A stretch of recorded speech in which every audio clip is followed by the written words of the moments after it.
Welcome back. Oh, Welcome back, Tom. I was gonna start saying we are back. No, it's too late. It's all right. We're back. Now we're back. We're back, and you brought us back. Exactly. Another episode of our Wandavision review. Brought us back. There you go. No, it's the turn. When Thanos had the time stone, he did like a turn. All right. So we are now back with our WandaVision review. For the most recent episode, which is, I believe, Breaking the Fourth Wall.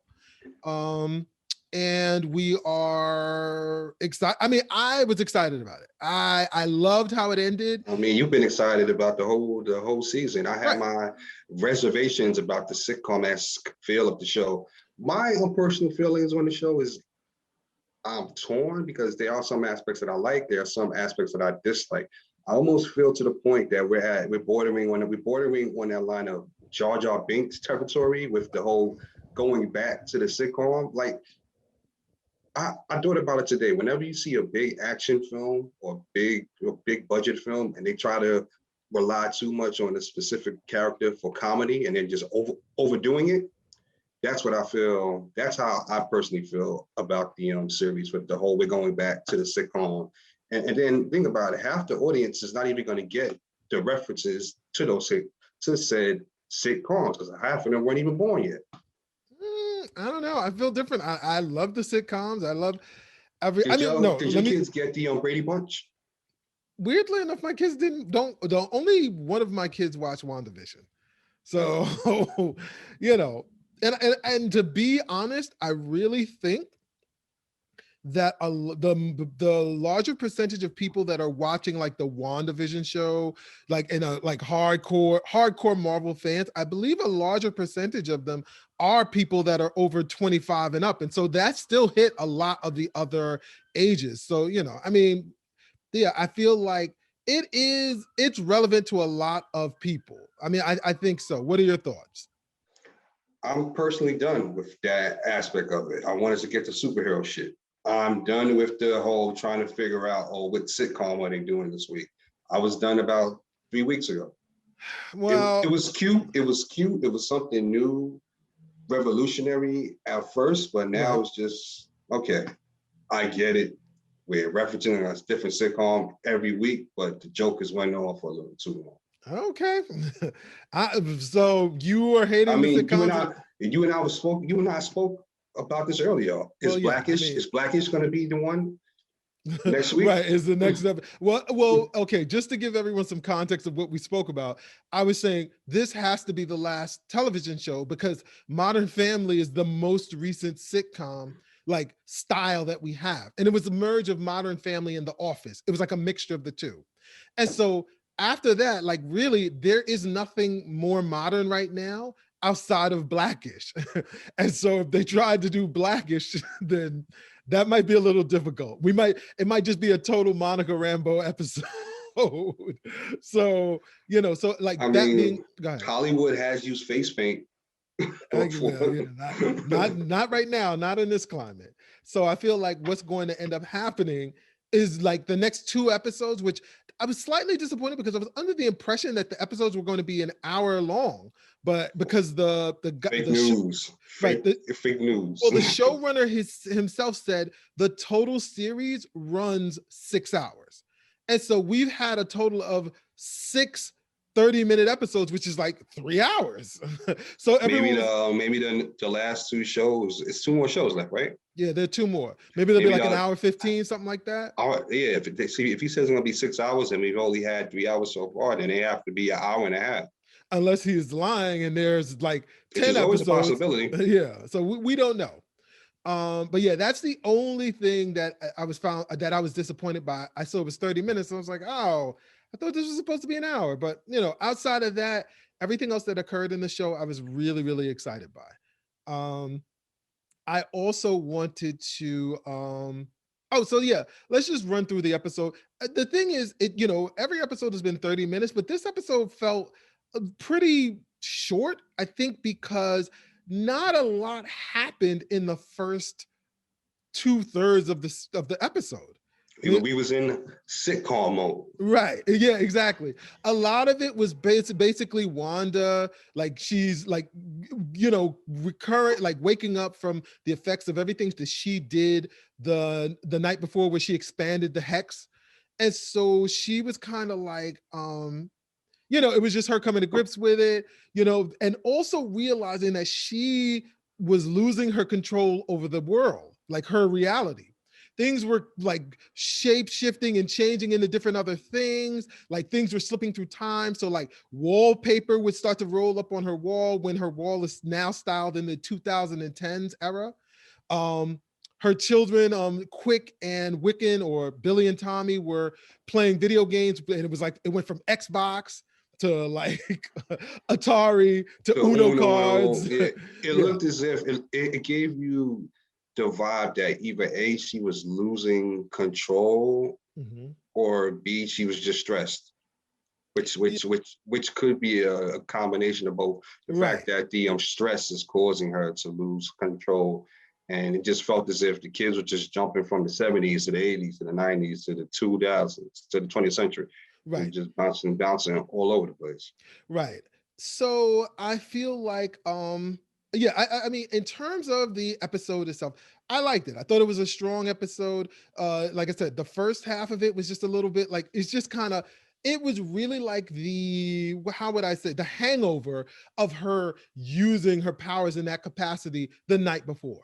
And it was just Yeah, kind of like, because even the kids were kind of like, Mom, things are going crazy. What's going on? And she was she like, was no. she was in a role for like damn near 90% of the episode. Yeah, She didn't get out her bedroom clothes until like the last 10 minutes. yeah, exactly. She and so the episode was basically split between Wanda, kind of like I said, almost like a hangover kind of state, while Vision, we see that Vision remembers everything that happened when he stepped outside of the hex, because he then sees Darcy, who now, because she's come into the hex, is now an escape artist with chains around her at a carnival. And so she goes through the what is it? She goes through the trouble. I mean, no, she goes through the um talking to the other people at the carnival, and as she's talking to them, you see that she no longer remembers who she is. But Vision sees her, and Vision is like, "Hey, listen, You and I made eye right, contact we last had night. a moment. I feel We like had a we had a moment. moment." It's like you knew what was happening. And she was like, no, no. And then Vision basically touches her head, removes the veil that Wanda has on her, and Darcy remembers. And so we get this now. Vision is finally being brought up to speed on everything that happened to him before Yeah, like Westview. so as they're in the car driving down the block, he's just reliving the last 5 years of human existence that he hasn't been a part of. Right. He's like, Wanda killed me. You know? He's like, no, She but was, you asked her to. and it wasn't really like that. She more or less had to kill you, or else half the galaxy was going to get erased. So she had more or less had to do it. He's like, And and did then we save him? And she was like, yeah, but then he turned back time and then he kills you. And she had to watch. He was like, oh, okay. All right, that's pretty bad. I don't know. I mean, yeah, that was really cool. Like, it's kind of like, I mean, once again, like, did the larger story move forward a little? The larger story moved forward a little bit, but it was still interesting to see that everyone is finally catching up. And so at this point in the entire story, we are all and like at the same point. The viewers, the audience is at the same point as the majority of the characters in this show. The only thing that we still do not know is how Wanda created this reality. And I thought we were going to see it this week, but I'm assuming we'll see it next week. and also the question, the answers that we were given, did she create this reality? Well, that is a big question, because there are only two big tentpole moments of this particular episode. The first is Monica Rambeau is trying to get inside the hex. I was under the impression that the cameo appearance would be the person that brings her the vehicle that gets her into the hex. It wasn't. They were just some regular military personnel. They bring her this super tank, And she tries to drive the tank through the hex. It's like reinforced with I don't think it's vibranium, but it's like, I think adamantium. It's a tank made for space Yes. exploration. It's a tank made that to be able to defy. In extreme Yeah, environments. exactly. Right. And so she tries to drive it through the hex, but it won't go through. She jumps out right before it's changed to half of it is changed to a pickup truck. Mm-hmm. And then she just looks at Randall. I said Randall Park, but she looks at Jimmy Woo, and Jimmy's like, no, Don't and do it. Just, right. He basically tells her what she was told 2 weeks ago, that your biology chemistry has been changed. If you go through, we do not know what's going to happen to you. And we see her run through. And as we see her run through, she's phasing into the 3 time periods that her body actually went through while she was in the hex. And then then she finally breaks through to the other side, a couple of things. One, she was wearing a hazmat suit when she went in, but when she gets to the other side, she's now just wearing like a kind of a sword kind of athletic. Yeah, she has on the clothes that she was wearing underneath under the suit. Yeah. And also her eyes are blue and she can see the energy signatures all around her. And ladies and gentlemen, Captain Marvel. Ladies and gentlemen, we have now seen the origin story of Photon / Pulsar / Spectrum / Captain Marvel / a black woman who's a bad mother, you know what. Right. And now what I love about it is they didn't make it a big thing. She just breaks through, her eyes are blue, she's seeing everything in like energy signatures, and then she's still trying to get to Wanda, because she's trying to let Wanda know that director Hayward, the director of Sword, was in the process of trying to bring Venom, yikes, wrong series, trying to bring Vision back to life because he wants to use him as a sentient weapon. So now I'm going to cut through. There's more Darcy and Vision, and there's more Wanda moping around the house. And also, the audience is aware of her transformation. Yes. She's not really comprehending what's really going on. We, and that's why I'm saying, like, it's an origin story, but it's low key, because it's kind of like it happened to her, but she's still moving on. Like, so yeah. She's not flying. She's not throwing power bombs. Even though Photon can do all of that. And she almost did. Yeah, well, so she gets to Wanda. When she gets to Wanda, she confronts Wanda, and Wanda's like, no, get out of here. And she's like, listen, Wanda picks her up with her magic. As she gets ready as Wanda throws Monica down, Monica just hits the floor with her fist on the ground. Classic superhero landing. Classic comic book superhero pose. And her eyes are blue, and electricity comes out of her hands. If I had to compare it to anything, it's because I watched it the other day when the Man of Steel. Hey, I'm watching that right now. And that's exactly what I was thinking. Yes. When the Man of Steel first took off, and when Superman, when Superman first flew in the Man of Steel, the last great Superman film, when his fist was on the floor and you see the vibration, that's what it looked like. And side note, Man of Steel is an amazing film. Yes. Like, I don't care what anyone says. I just watched it today. When he was going toe to toe with the Kryptonians, that was an amazing film. We're not going to go into it, but there's no debate. It is an amazing film. One of my top 10 superhero films of all time. Easily. We're not going to go into it though. So then, after, Wanda is amazed at the fact that now Monica Rambeau has these abilities, but, she kind of just amazed. She's startled. She's startled. Yeah, she's startled. But she was still going to kill her. Yeah. No, she was like, because she said to her, like, listen, if you come at me again, I'm going to hurt you. So then while this is going on, we got to jump back just a little bit. While Wanda is like, all depressed and everything, Agnes comes over, and Agnes is like, listen, I'll take the kids, give you a mom's day or whatever. Now, so the kids are over at Agnes's place, and Wiccan, or Billy, turns to Agnes and is like, I like being here because it's quiet. And then he says, you're quiet, Agnes. And we already know that Billy has the ability to see and hear everything that's going on in the town, and I guess in the perimeter of it. And so for him to not be able to hear anything from Agnes is pretty much a foreshadowing of what's getting ready to happen. Jump back to the scene with Monica Rambeau, which is after, with Monica Rambeau and Wanda, as Wanda is getting ready to like kind of come at Monica again, Agnes comes out. And Agnes is like, listen, no, she needs to calm down. She needs to come with us. You need to leave. And Agnes takes Wanda to her home. When Wanda gets to her home, Wanda notices that the boys aren't there. And Wanda asks Agnes, like, where are where are the boys? She said, I think they're downstairs.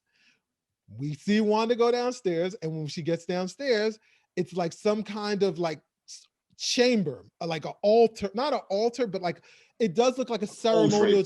A cauldron. It looks like a ceremonial chamber. She turns around and she sees a grimoire. What is a grimoire? A grimoire is a book of magic, a witch's book. And so as Wanda's looking at the grimoire, the door locks and we see Agnes, who now is holding her pet rabbit, stroking it.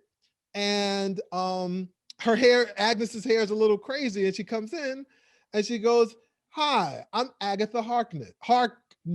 Agatha Harkness. You didn't think you were the only magic user in town. And then we see her eyes turn purple, I guess in terms of a comparison to how Wanda's eyes turn red. And then now they start to cut back into all the things that were happening in the different time periods, all the craziness that would occur. And it was all because of Agatha making it happen. And so we see like even Pietro, Agatha created Pietro. Agatha is the person that has been messing up Wanda's reality. And then the episode ends. And they actually left a couple of hints because she was the only one that was able to break character. But even when they showed you the flashback of her, like, like when they showed you the flashback of her talking to Vision, and it was kind of like, okay, all right, let me get my makeup right. Okay, I'm gonna get myself good.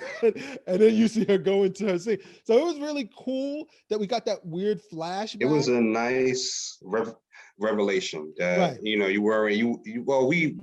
imagined that someone else was another puppet master, but we just couldn't really tell who. Yeah, everyone thought it was Mephisto, which was I thought Mephisto would have been a hard pull. Mephisto. Oh, Mephisto. No, that's Domo Arigato, Mr. Dorobato. But everyone thought it was Mephisto, who is like the devil.